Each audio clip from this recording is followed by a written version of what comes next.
What up, you guys? We're here for our midweek alchemy message, where we are taking a look at our spiritual lessons for the week and going deeper into unpacking the process. So we are pulling from the Wild Unknown Alchemy Oracle and the Mystical Moments Tarot. And we've got the Despicable Face, followed by Chaos,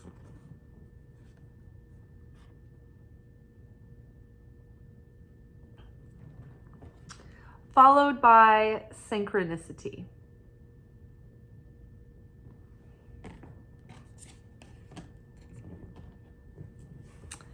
Underneath Despicable Face, we've got Ace of Pentacles. Underneath Chaos, we have Queen of Swords.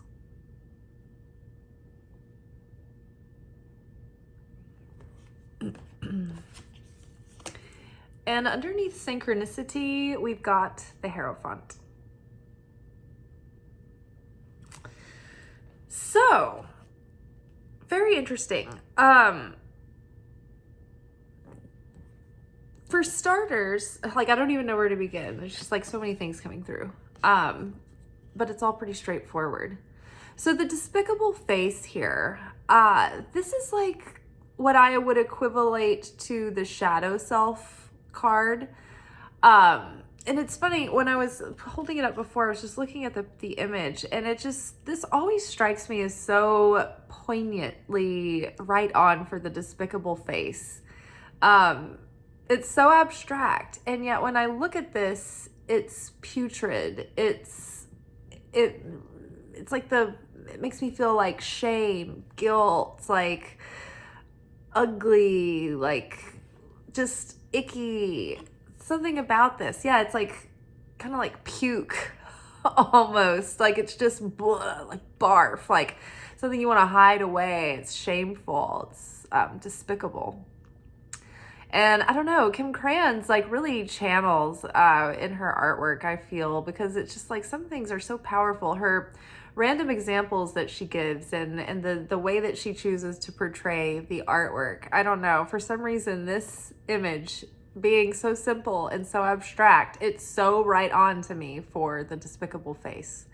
But the Despicable Face, it's the parts of ourself that we hide because we're afraid they'll be rejected, or those parts of us will be caused to be rejected. So the shadow self, this is what I feel like the Despicable Face is. It's the shadow self. And so the shadow self is the parts of our personality that we have hidden or suppressed because at some point in our life, we either were shamed for it, or we were rejected for it, or told we'd be rejected for it, or we saw someone else take the heat for it, or, suffer like some kind of rejection or backlash because of this kind of personality trait. Or maybe society, is that kind of, it's like a societal judgment that you are afraid of, right? There used to be so many things that girls shouldn't do because they weren't ladylike. And I mean, times have really changed. But even when I was growing up, like in the 80s and 90s, my mom, a product of the 50s and 60s, would, in well-meaning, but she would just be so worried about like being too animated or loud or goofy. Like I needed to be more reserved. Like, and then you hear the you hear people talking about how society likes for women to be pretty and quiet and nice and don't take up too much space, be healthy, but don't be, be just right, be thin, but don't be too thin. Don't, have curves, but don't be, unhealthy. It's just like, it was always so defined in a very tiny box. And it's so great that now we're beginning to see changes just about how women are allowed to exist.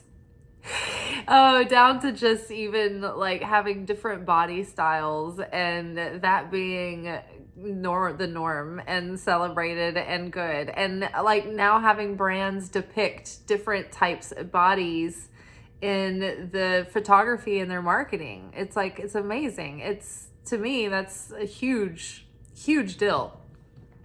So yeah, these are things that we would have put in our shadow because we didn't want anyone to see that, because we thought, oh, this will surely cause me to be rejected or be cast out or never be successful or never be loved because of this. So it's interesting too, because when I pulled these cards today, I kept thinking, wow, this feels a lot like Chiron, the message of Chiron. Chiron is a comet who represents the abandoned son of, I can't remember, maybe Saturn? Somebody, it was like a god's abandoned son. And Chiron, that wound that he bore, it caused him to go after his healing and become, and study and learn and become a healer. And because of that, his deepest wound became his ultimate strength, his superpower, that he was then able to use to help others, and serve others and be of service to the world. So that wound was like a sacred wound, even though it was the deepest wound and the core wound. That wound helped him, it broke him open and unleashed his ultimate talent and purpose. So that is the influence of Chiron when it comes around and it's active. And I was like, wow, this message today really feels like Chiron, because we have the Ace of Pentacles here with the despicable face. And recently, we've been doing so much of the deep diving through Pisces season. And oh my gosh, yesterday it was like the first day of Aries. It was like, finally, we are out of the mud and the darkness and the muck. But it does take a minute to come out of that. But it's like, okay, now that we're coming back out, let's reintegrate the despicable face. Let's bring it with us now that we've healed and we have evolved and transcended these qualities and we've re-embraced them. Now it's like we've done so much healing work and we've done so much work to get to know ourselves and to accept ourselves and to heal ourselves and expand ourselves. And now this Ace of Pentacles, it's as if it's saying that your despicable face is your actual opportunity. And there was another message about this. So not only is it that the wound that we carried from these shadow aspects of ourselves that we were so ashamed of, like for me, for instance, I have taken flack through my life for drawing attention to myself in different ways, but sometimes I was made to believe that it was putting others in a shadow. And it wasn't even that I was like, trying to get everybody's attention all the time or anything. I was just like a goofy animated person who was always like doing a skit, or I was literally in theater or in dance and I was just doing performances on stage. It wasn't like I was trying to hog all the attention everywhere all the time. But because I was put down for getting that attention and projected, the idea was projected on me that I put someone else in a shadow and that caused them a lot of problems. And because of that, I was always very terrified of all of a sudden catching myself getting attention. If I was, having a good time and just acting up and not, being uninhibited, it was all of a sudden I would see that like, oh, I'm drawing a lot of attention. Now that's going to equal me getting haters. Now that's going to equal me putting someone else in a shadow. I could be hurting someone, or everyone's going to hate me, or I'm going to be punished for it, or things are going to be taken away from me. And I to this day believe that's one reason why no matter how consistent I am with videos, no matter how many times people secretly DM me and tell me how much my posts mean to them, I can't get any engagement. They won't publicly like them. I can't like get engagement. It's so hard. It's so weird too. On the shorts, it's so people will just like those like it's nothing. Like it like they're free. Like it's free to like something. Oh, imagine. But like on anything else that I make, I cannot get engagement to save my life. And it's not for lack of like putting that call to action in. And I mean, there is usually 1 or 2 people around who will consistently engage with me for maybe years on it, maybe months on it. It just depends. But as a whole, you know, when you consider like what engagement is for a channel who's got 1,000 videos, you'd think like after years, like it would grow. But I really think that it's because there's some part of me that feels like if I get attention or if I'm seen, then it's going to either hurt someone else or I'm going to be put in harm's way. Someone's going to punish me for it. And it's not that hasn't been the case, but it's like trying to break that cycle, right? So and literally I'm playing this out right now in this reading because I'm doing what I'm about to tell you. So the thing about Chiron is that it's like helping you discover your core wound.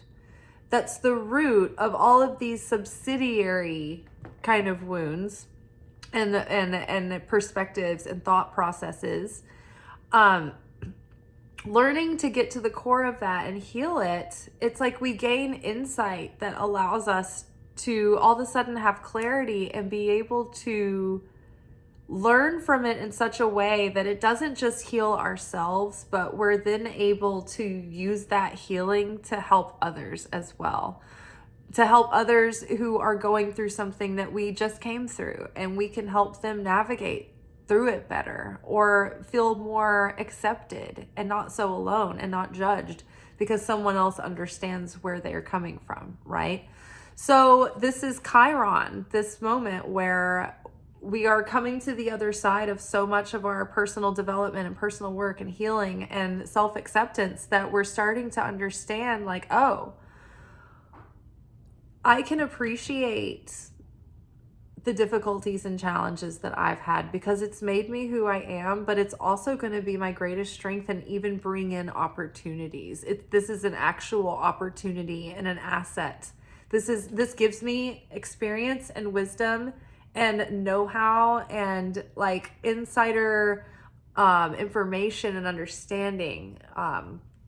It gives me expertise, right? Think about all the people, these entrepreneurs who are like, you know what? I developed this product to balance your gut biome because I had in candida. Is that even the right word? Like whatever that, like, you know what I'm talking about? That dietary issue where they can't eat a lot of things because of weird, I think, bacteria imbalances in lower digestive regions. I don't know. That might not be true. But let's just say, like, all these people that make these products, when they give you their story and their backstory or whatever in these, like, long YouTube commercials, it's like, okay, first of all, I'm just gonna, like, the commercials. I like a testimonial. But when it comes to fashion and clothing and like a dress, like you don't have to tell me like about the details and like bells and whistles in the dress. That makes it like a lawnmower. I just want to see the dress and know that it's like beautiful on. Like I don't want you to tell me all about the dress. It's not the same as a product that you use, right? So all these people had these problems and they basically solved their problem. And when they found that solution, they didn't just stop with, oh, now I'm relieved. They were like, you know what? I want to share this solution with others. I'm going to actually figure out a way to patent and market and create this product and put it out into the world, into the market. And then because they had the vessel to go for it and to put effort in and to take action, that that wound, that problem, that challenge became their greatest strength, their greatest ally. But not because they healed for themselves alone, right? That's when we talk about learning to be a greater vessel. It's learning to be a greater vessel of receiving, not so that we can receive for the self alone, but receive for the sake of sharing and for the sake of others. And so it's like when we become a better person, we're not just healing ourselves so we're not miserable beings, but so that we actually elevate ourselves and elevate the consciousness on the planet and elevate the upper realms with it. And so that we can make the world a better place, right? And so that we can be better to other people. So we are in some way understanding and valuing where we've been and where we've come from and what we've gained from it. And now we are seeing that there are opportunities to use this to help others, and to share and to create things from this. And maybe like your shadow aspect is your best parts of yourself. For instance, I always say this, but I'm like, what if I'm supposed to be a stand-up comic? And all this time, I have been putting those things in my shadow because, for one, I need to be nice and quiet and be more ladylike. The animatedness got stuffed down. And then, God forbid, I'm in the spotlight or I have attention, right? Hamming it up, So those two things right there, I'm like, oh my gosh. So integrating that wound could be a great asset in that way. That's a good example to say, like, oh, what if I were like one of the great comics? This is really grandiose of me. I've gone full circle into narcissism, you guys. So I'm really integrating myself over here. Loving my despicableness. I am disgusting. So there's some kind of opportunity in our shadow aspect, in our wounds that we're beginning to appreciate, and it's starting to become clear. Another thing that I wanted to bring up was a point that a relationship coach named Matt Hussey brought up during one of his, he did like a workshop, like a big one of those like fun ones people do when they're like launching a book. And one of the things that really stood out that I remembered that I wanted to talk about because it had to do with the reading was that he was talking about how when he's recently gotten married, and when he met his now wife, he was beginning to, or he had been recently in a period of his life where he was experiencing like really chronic pain. And he is, a very active, ambitious person, and not one to let things get him down or slow him down and things. And so the chronic pain was really starting to cause him to be deeply depressed, and it was having deep effects on his self-worth, because he was like, who's gonna want to be with me in this state? I have this chronic pain, this issue, I'm not fun to be around when I'm like this. It doesn't make me feel strong. It doesn't make me feel fun. Now I'm feeling worse and worse, and I'm feeling, depression, and, it's like, who could love me like this? And I guess his pain was manageable enough. I'm not sure. He didn't go into detail about what it was. I feel like maybe he said things about knee problems before, but you can't quote me there. So apparently, like, in the meantime, he meets his now fiance, and what he discovers is that he had almost given up on being able to meet anyone, because he was just thinking, like, who would love him in this condition. And when he met his fiance, when he would be in chronic pain in these times of that, she would just be so like compassionate and understanding. And it wasn't the thing that turned her off or anything, and was like the thing that broke the camel's back. Like, she saw all the other value in him. And so for him, it was like, oh my goodness, like, that thing that I thought would be the despicable face that would cause me to be worthless or rejected was actually something that allowed for an opportunity for him to heal deeper and for them to have an even closer bond, because of the appreciation that he had for her, like, patience and understanding. And I don't know, like, in the end, he was like, it actually ended up creating a strength, because I went deeper in my own healing and my ability to witness someone else being so compassionate that it taught me how to be more compassionate. You know what I mean? Like, so there's some kind of opportunity here coming from all of it. And so chaos here.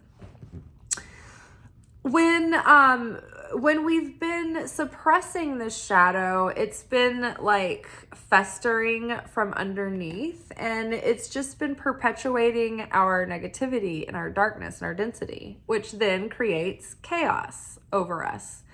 And like chaos, some of chaos is like raw, unadulterated, unformed potential in the unmanifest realms. Like before the light comes through into the existence realm as light, there's a place where there is the endless light, and then there's a place beyond that where it's like the sea of like unbeingness. It's crazy. And then within these layers, there's like this chaos, right? That's the unmanifest raw like light force that's all just perpetuating in building tension, wanting to be and share and interact with something, right, on the other side. So it creates chaos. And when light comes through into this realm and it's not directed and channeled into something, then that creates chaos. So the Queen of Swords here, it's like this image right here is depicting us. We're the Queen of Swords, and the Queen of Swords is someone who has been through challenges. She's seen life's ups and downs. She may not be quick to trust, but once you get on her good side, like, and once she knows you, once you're in with the Queen of Swords and she knows she can trust you, like you're golden, and she's like your greatest champion. But if you are not like in that realm with her and you have not earned her trust, like she's ice cold, baby. Like, I got nothing for you. You know, like she's not suffering any fools. Like, she's not gonna suffer the fool. Like, she's been through enough. She's also got a really great sense of humor. She's super sharp, witty, observant. She can see through the bullshit, right? This is no one that you trifle with. She will call you out. She's the call out queen. She's not going to call you in. She will call you out. So the Queen of Swords is a great communicator. She's a great speaker. She's great at communicating ideas. This person could be a writer or a public speaker, but they are able to use their articulateness and their presence and charisma and their ability to communicate well. But mostly this card, I feel like today, it's strongly about her sharpness and her keenness and her cunning. And so what I'm feeling is that now that we're starting to reintegrate the despicable face and we're starting to understand, oh, look, I have an opportunity here. It's like we're starting to be able to see things so much more clearly. And the more clarity we gain, the more we understand that the more healing we integrate, the more healing that we do, the more self-acceptance, the more fears we face, the more chaos that we are forming into potential, right? It's like we're shifting that chaos that our negativity is perpetuating and almost like this storm cloud around us. It's like crowning us and following us around, like this potential of chaos that could break out at any minute. And when we do the inner work, when we heal, when we accept, when we forgive, when we turn that darkness into light, that takes this chaos and turns it into something, right? That's what the alchemy is doing. It's taking that nothing and turning it into something, but it's not nothing. It's raw energy. It's unadulterated, raw creation force. but without shape and boundary and structure, and without a vessel, a proper vessel that can contain it, it is just like atomic energy, just out there, loosey-goosey. Okay. So we're starting to see things clearly. We're starting to see, okay, this is what it's all been about, and this is what it's all been for. And now we're starting to see, oh, okay, you might even have ideas or things you want to create based on this experience that you've come through. And so you're gaining all of this clarity, and it's almost like we're like chaos wizards, and we're like forming like the more of the chaos that we transmute, it's going into our manifestations that are beginning to crystallize and come through as synchronicities. Synchronicities are like the early like bubbles, right? In the champagne that are like, ooh, it's coming, it's on the way, it's very soon, we're very, very close. So don't, the chaos can also represent confusion, because like the Latin term here is massa confusa. Now, if we are in a confused state, that is a positive sign. That is a sign that we are close to a breakthrough, right? We are close to this raw material that is being shaped. We're close to our manifestation. In the book, it mentioned that this is the most potent time and pivotal time in the alchemical process. This is the part where we're turning the lead into gold. This is where we're transmuting. And so it's confusing and nothing is certain, right? We've been in this magic dark where nothing is certain and it's all really quiet, and the anticipation is growing and it's almost unbearable. And the tests are getting more and more, sharp and in particular. But yeah, we're wise and we're cunning and we are ready for it. So we can see it coming, and we're narrowing down our perspective, and we've been changing our perspective. Like this week has also been a lot of hanged man energy, where it's like things are just sort of on pause, and it's a chance for, parts and pieces to move behind the scenes, but also for us to get a fresh perspective and to shift our thinking, or just for the consciousness and everything to just sort of like gestate and get caught up with itself, right? It's like when you are when you're doing an update and it takes a little while for it to load, and you've got to like start your phone over again. It's kind of like what this last couple of weeks has been like, in a way. So yes, we're gaining more clarity. Not only are we like sheltering ourselves from the storm of the chaos by the healing that we're doing and by like the self-mastery and self-control, but now we're starting to understand how to channel this chaos into our manifestation. And so the Hierophant, recently we've had it coming up a lot, and I think it's been really pointing a lot to not as much going by tradition, but more like establishing ourselves in a solid, committed way in this new up level, in this level of self-mastery. And the more that we are sort of embodying this up level, and the more that we are transmuting this chaos and our chaos into light, into intention, into wisdom, and we're sharing it with others, the Hierophant is also the teacher. So it's like I see us as learning from the universe, learning from life, and then using all the things that we've been learning from these experiences to help share them with others and to do them with others. And maybe you're going to do this in some kind of official capacity, right? And maybe that is going to be something solid and stable, and maybe it's going to be built on systems that are already in place, right? But the Hierophant, as we are in aligning with our higher self, and we're doing that spiritual work of transformation, it's taking all this raw potential, this chaos, and giving it form. And so it's pushing it through and it's crystallizing. And so we're going to start seeing synchronicities. and they're going to start pointing you in the right direction. Watch for these synchronicities, or be open, be present so that you notice them, but don't obsessively look for them. If you look for them, then you're sort of like messing it up. you're like you're tainting the message is skewed.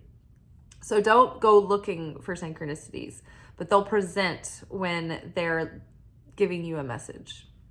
And that way you're going to be pointed more in the right direction.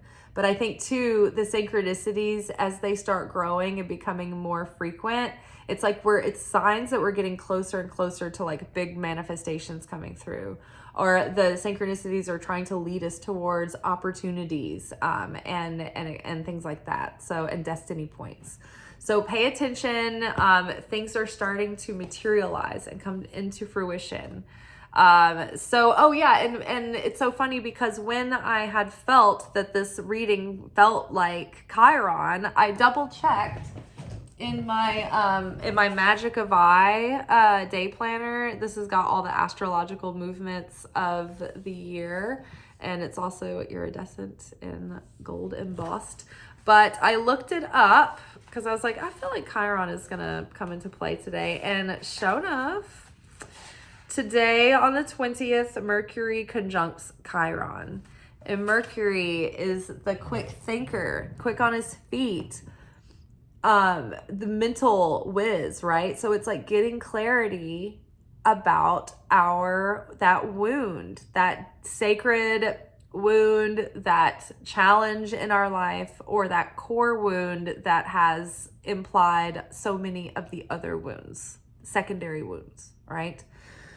I hope that all made sense. I feel like it did. But I just feel like we're gaining a lot of clarity, and we're starting to understand what it's all been about, and like how much it's meant for us. Like, we're starting to be able to appreciate even the hardest times, and the times where we had to face pain, because I think that we're starting to see that it's given us diamonds and pearls. And that's just the beginning. Those are just the internal treasures that we get to keep, the inner peace and the wisdom and the depth and the understanding. But now I think that it's going to start materializing into like a different kind of life experience, and one that's going to be hopefully better and better and better. But we have to participate in making that happen. So it's anybody's game out there, y'all. Good luck, Godspeed, and I'll see you tomorrow for our weekly love message. Ciao.